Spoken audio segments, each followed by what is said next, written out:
Hello, good morning, everybody. Well, we've got to get rid of that bit there, don't we? All right, there we go.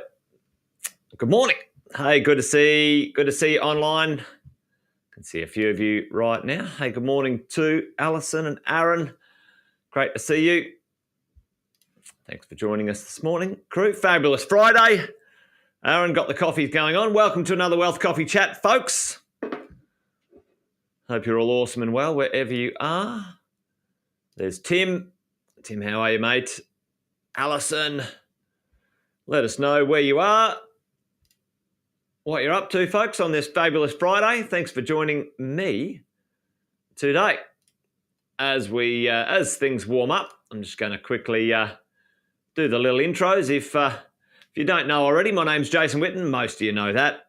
Most of you are the regulars. But if you are new, if you've just recently joined our mentoring or coaching program, you found us in the chat, then welcome along. Each day, often, mostly, pretty well. We've been doing this for about 3 and a bit years now. Each day we get together, a few crazy crew, maybe just like you, who are keen on creating wealth using real estate, and we get together and have a coffee and we have a chat.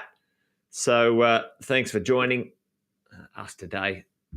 Make sure you put a little reminder in your calendar for that one.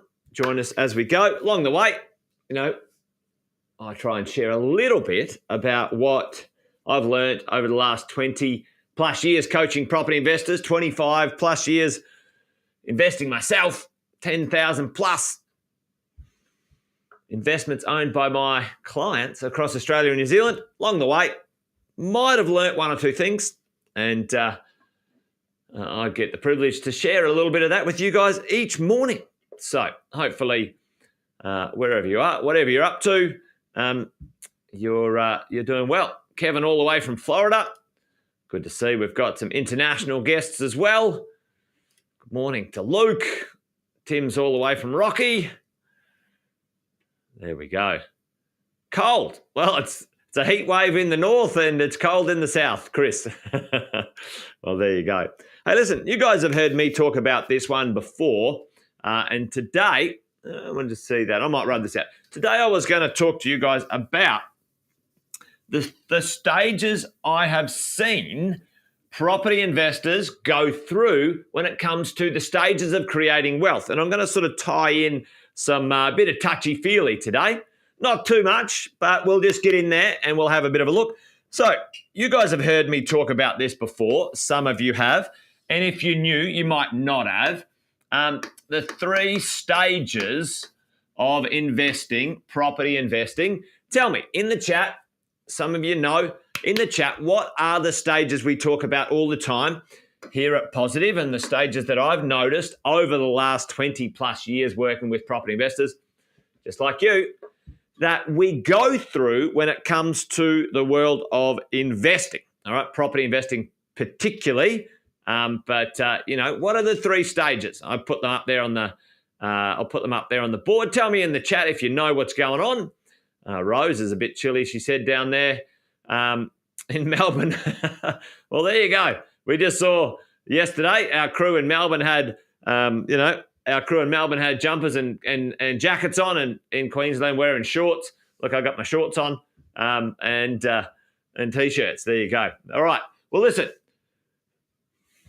few of you jumping on there. Rose, accumulation, consolidation, lifestyle, accumulation, consolidation, retirement. There we go. Excitement buying. Okay.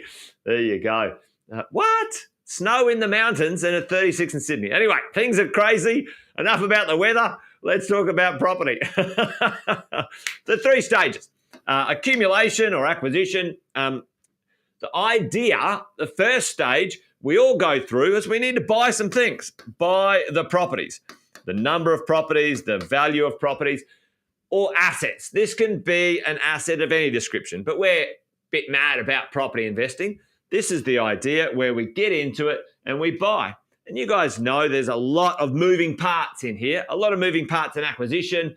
It's quite frankly the hardest part. The hardest part is getting started. The hardest part is knowing who to talk to, when to talk to them, what to listen to. It can be confusing. And most people don't get past this stage, unfortunately. Let's talk about the acquisition stage. Because what I do know, seeing thousands, tens of thousands of property investors' portfolios, if we want to get to these other stages, this is what we can call a consolidation stage. And over here, call this the lifestyle stage, and we'll talk about that in a second, right? If you want to get to this lifestyle stage, which for most of us, let me ask you this question.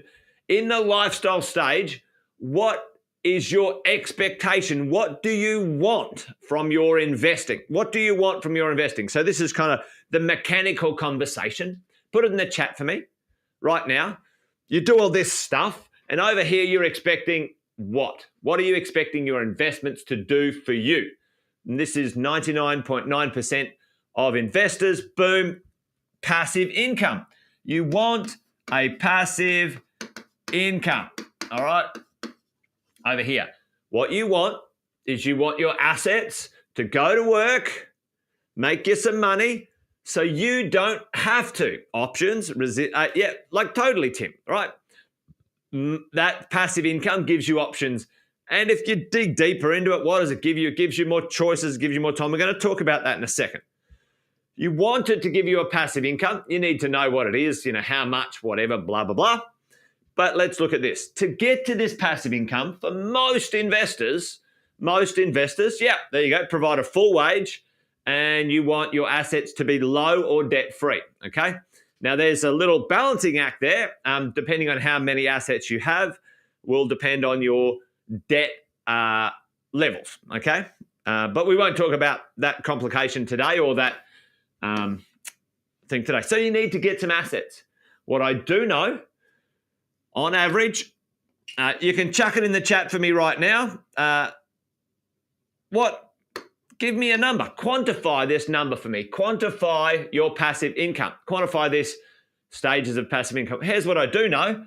A lot of investors I talk to say, I want a passive income, and this is where Luke is right, a passive income from my assets between $100,000 and $200,000, and I want my assets to be low or debt free. Okay, 80 grand right there. So 80 grand, 100 grand. There we go. 150 grand. You can see the numbers. All right. So what I do know, if we're talking a 15 to 20 year time frame, we've had this chat many times, team, haven't we? We've had this chat many times. Buy well, never sell. You've got to buy some good stuff. You've got to keep it for long enough.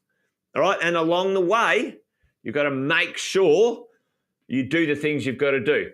Do some debt reduction, do some renovations and add value, maintain the value of your property for its rental capacity, et cetera, et cetera. So 15 to 20 years, get to this passive income, call it between $100,000 and $200,000.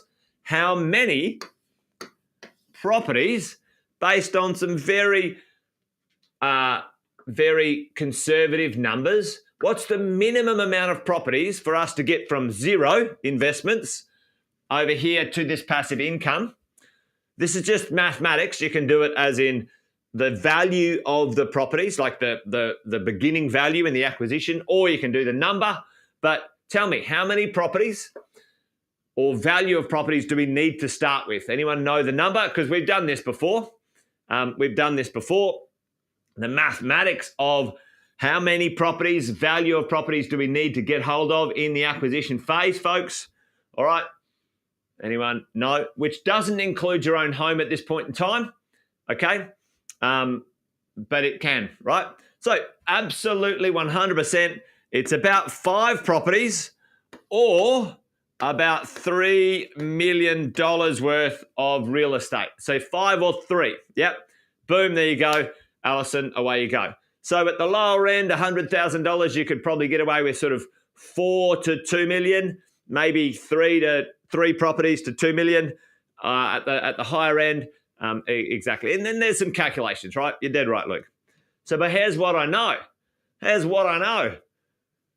Less than 1% of the Australian population, 25 million people, less than 1% ever get anywhere near this, okay? So we need to understand psychologically and a little bit of today emotionally what drives us to stay on track. Because, when we talk about 15 to 20 years, I don't know about you, when I was 25 or younger, if someone said, wait, hang on, Jason, all you got to do is buy something and wait 20 years and you'll be sweet. Like, tell me in the chat, how did you feel about waiting 20 years when you were 25? I don't know about you. I wasn't waiting 20 minutes for anything, let alone 20 years. But that really, when it comes to buy and hold, passive income real estate, time is your number one. Never waited. Number one. Time's number one, folks. All right. So we need to get 5 or more investment properties. Debt-free is a difficult part, Tim. It is and it isn't, Tim. And this is the thing. This is what I find, folks. Tell me right now, what is what's the general length of a mortgage, e.g., the bank will give you a loan and that loan pays itself off in how many years? How many years to pay for the property to pay itself off, folks? Put that in the chat. Now, if you get your numbers right, 25 to 30 years. And this is kind of like in this acquisition phase, we're not going to dive deep into this part, but 3 to 5 years interest only, and the last 25 years needs to be principal and interest if you want it to debt reduce that way. So that's the passive debt reduction strategy. Or an active debt reduction strategy, you can do something like you can sell one of your properties. What? Jason, you said never sell. Well, sometimes that might work for your debt reduction strategy. Absolutely, Luke. It's hard to pay debt down the first 10 years. Yeah. So it's this balancing act, right? And this is where psychologically you've got to keep going, because the first 10 years, Luke, is not about debt reduction, is it? The first 10 years is about acquisition. Okay, the second 10 years will be this. It's not linear. Okay, it's not linear. Your rental income goes up, and your debts start to go down pretty quickly, depending on what you're doing with the spare passive income. Okay, so you're dead right. The first 10 years is the hardest. Okay, so we want to get over here. We want to get to this section over here. We want to get to where our wealth and our rent has gone up. Oh, that's not a very good color, is it? Let me see if I can use a better color.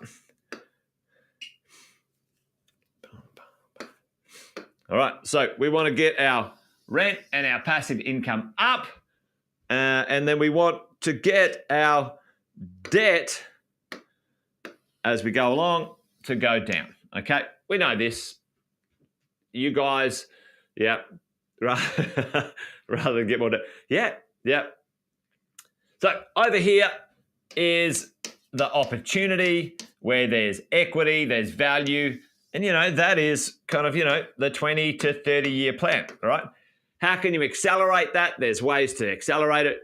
We've chatted about that in the past, and I'll chat about that again more in this year as well. How do we? What's going on here?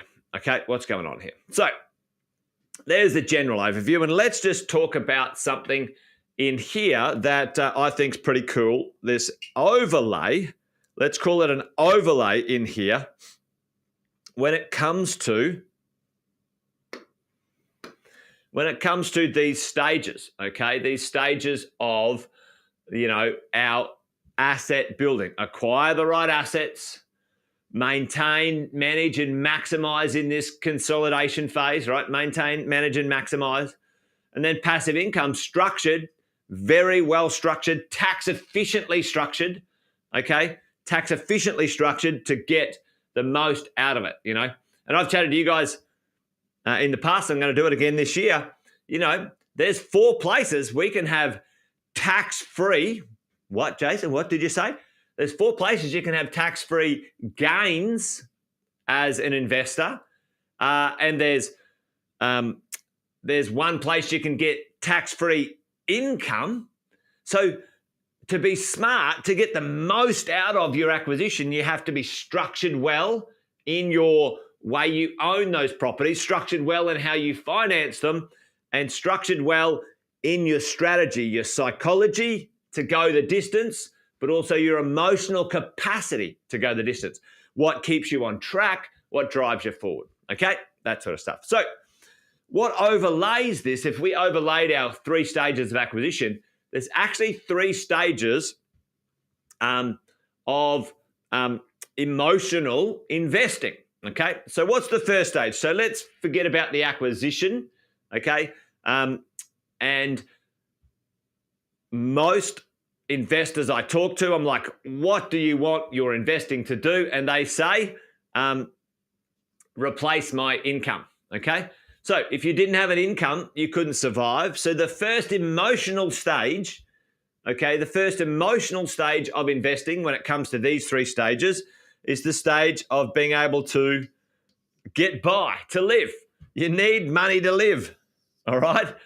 In the acquisition stage, are your assets able to do that? No, you have to put your salary, your income, this exchange in that stage, okay? That in this middle stage, in this consolidation stage, this is where a lot of us, me included, do things for other people. Tell me in the chat, beyond yourself. So yes, I want my income to be replaced so I can, instead of exchanging my time for my life living, I can got my passive income from my investments to take care of it. So what happens then? So the next part, when you've got yourself taken care of, tell me in the chat, who would you take care of next? What is the next stage in this 3 stages of investing in emotional investing, right? All the emotions of this investment process. Put it in the chat for me right now. There's kind of like, an example of these things. So you make sure that you put your own face mask on first. And then when you're financially secure boom, Tim, straight onto it, right? It's kids, it's family, it's people. And this next stage is when you have got your money sorted, you start to help the people you love as the next stage of your financial wealth and money journey. That's what 99% of investors do, which is brilliant. You take care of you take care of the people you love because you've got resources to do that. And the third stage, which Tim's chucked in there already.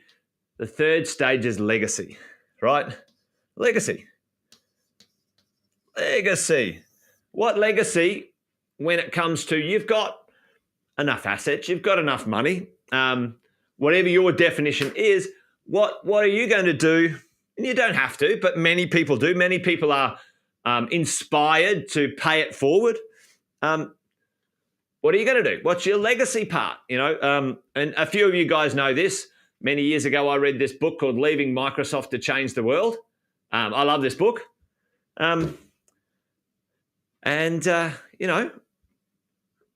Since then, my legacy piece where I've, taken care of my personal needs and my family, helping all the people around me that I love, financially as well as with opportunities, my legacy piece, now, for the last close on 10 years, I've been building schools around the world.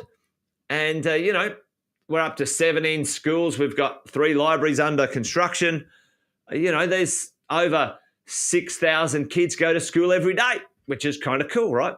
What is the emotional part that will keep you going on top of the practical part? Buy the things, make sure they're working, make sure you get the money out efficiently, et cetera, et cetera. What is it for you? What's driving, the people you love, stage 2, the legacy you want to create or pay forward, stage 3. Anyway, there you go. Hopefully that made sense this morning with our Wealth Coffee chat. There we go. 2 minutes past 8:30. Usually we finish around 8:30. Sometimes I get a bit distracted with our conversations, but hopefully that made sense. Let me know if there's any questions you've got. Please feel free to put them in the chat either now or later. Even if you're watching the replay on this, you can put the questions in the chat and I'll be able to see them a bit later on. And good question, Alison. Wealth, Wine and Wisdom back on today, folks. If you're still here, join Andy and I this afternoon.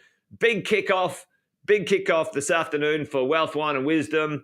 And it's going to be fun. We've reorganized and re-engineered the show. Join us for some wine. Andy Fenton, financial planning and finance expert extraordinaire, is joining me on Wealth, Wine and Wisdom. We're going to have some couple of glasses of wine. We're going to debrief the week, folks. We're going to talk about what's been happening out there in the world. Let everyone know. Let everyone know, Alison. Anyway, there you go. All right, folks. Thank you for joining me. Done and dusted for this week's Wealth Coffee Chat. Join me next week, 8:10 each day for another Wealth Coffee Chat. Until then, you guys be awesome, be well, and bye for now. That's it. Over and out.